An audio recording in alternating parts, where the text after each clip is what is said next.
You've been lied to. You've been taught to wait for a coach, a program, a moment of motivation. You've been conditioned to follow, not to lead.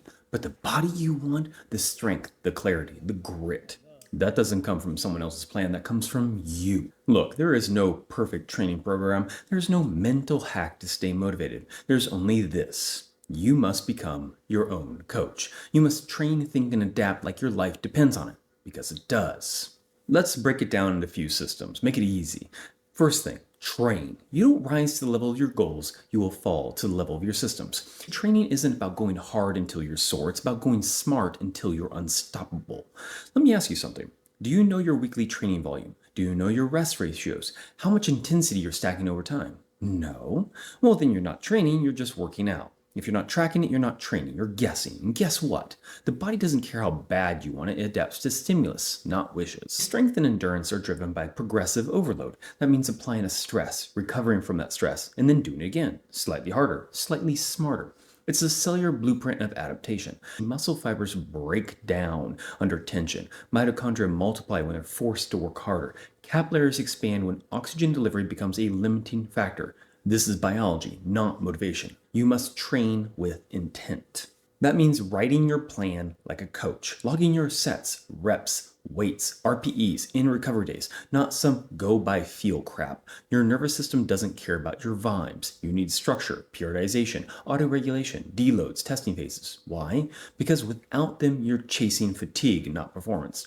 Training is like sharpening a blade. You don't hammer steel until it breaks, you heat, shape, strike, and cool it again and again until it becomes a weapon. And guess what? You are the weapon. The second system is to think, because the mind is a muscle and most people never train it. Let's get one thing straight. Mental toughness isn't screaming during a max deadlift or running shirtless in the rain for a selfie. Mental toughness is showing up when nobody's watching. It's doing what's required, not what's convenient. It's saying no to comfort like it's a poison, because it is. The science on this one is a bit more simple. Your brain is built around reward prediction. The dopamine system doesn't fire when you get the reward, it fires in anticipation of it. That means if you train your brain to chase those short-term rewards, comfort, external praise, Netflix, you become a dopamine junkie. Soft, weak, addicted to motivation.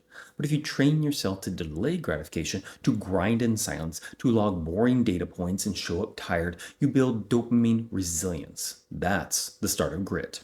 You see, your prefrontal cortex, that'll be the part of your brain responsible for planning, execution, and long-term decision making, the part that makes us a bit more human, gets stronger through use. Every time you override the limbic system, which is your feel-good circuitry, you're forging a neural pathway that says, I'm in control.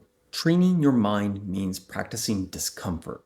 Cold showers aren't magic, they teach you to override impulse.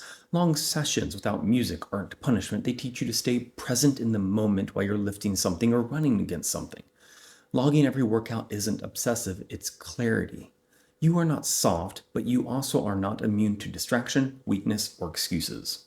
If you start thinking like a coach, you'll start thinking like the person responsible for your own results, because you are. This is adaptation, because you are not a robot, you are a living system. No plan survives contact with real life. You'll miss days, get injured, lose sleep, travel. Life will slap your plan across the face like a barbell to the shins. But that's where most people fall apart. They mistake adaptation to failure. They think modifying the plan means quitting, but adaptation is the plan. Your autonomic nervous system, that's the balance between sympathetic, fight or flight, or parasympathetic, rest and digest, determines your readiness to train. If you push hard without recovery, you wreck that system. Chronically elevated cortisol, reduced heart rate variability, poor sleep, sluggish testosterone production. See, you're not overreaching, you're digging a hole. Adaptation is about listening without surrendering. You don't bail on the program, you adjust it. Low recovery score? Shift to volume instead of intensity. Nagging pain? Switch to accessory focus instead of a main lift. Sleep deprived? Cut the duration and increase movement quality. This is called auto-regulated training, responding to real time using HRV, RPE, morning readiness, and subjective metrics to guide the day's intensity. You are not weak for changing the plan. You are smart for adjusting it with purpose. Adaptation is evolution. Stubbornness is extinction. Know the difference. At the end of this is the blueprint. How to train, think, adapt every damn day. Let's put this all into a framework. A good self-coaching blueprint that I use myself. Number one, track relentlessly. Training logs, sleep logs, nutrition logs. You don't need a wearable that vibrates when you're stressed. You need brutal honesty about what you're actually doing. Then you're going to periodize like a scientist. Strength blocks, deload weeks, aerobic base building. Build your year in mesocycles. Stop winging it. Random doesn't build excellence. Periodization does. Then you're going to also reflect on the week. Once a week, sit down, review your data. What's working? What's not? Adjust, recalibrate, execute. The next step is to get gritty with recovery. Not soft, gritty. That means sleep like a savage. Eat like fuel matters. Stop pretending burnout is a badge of honor. It's a sign of poor planning. And then finally, only at the end of this, practice discomfort on purpose. Because discomfort is a skill. If you only do what's easy, you'll crack the moment shit gets real. Use training to practice suffering. That's the whole damn point.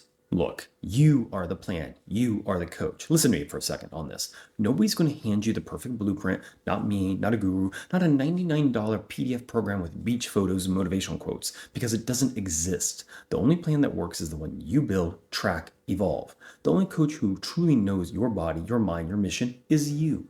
You want real strength? Then stop outsourcing your effort. You want real endurance? Then stop copying the programs of people with different lives, different stress loads, different goals. You want real grit? Then embrace this notion. You are the lab rat. You are the scientist. You are the coach. Every training session is data. Every missed rep is feedback. Every tweak, every plateau, every injury, every success is part of the experiment. No one's going to do it for you. Start today, build your blueprint, track the numbers, feel the fatigue, adjust the dials, harden the mind, and move forward every damn day. No secrets, no fluff, just reps. Train, think, adapt, because there's no finish line and nobody's coming. You are the plan. You are the coach. Now act like it.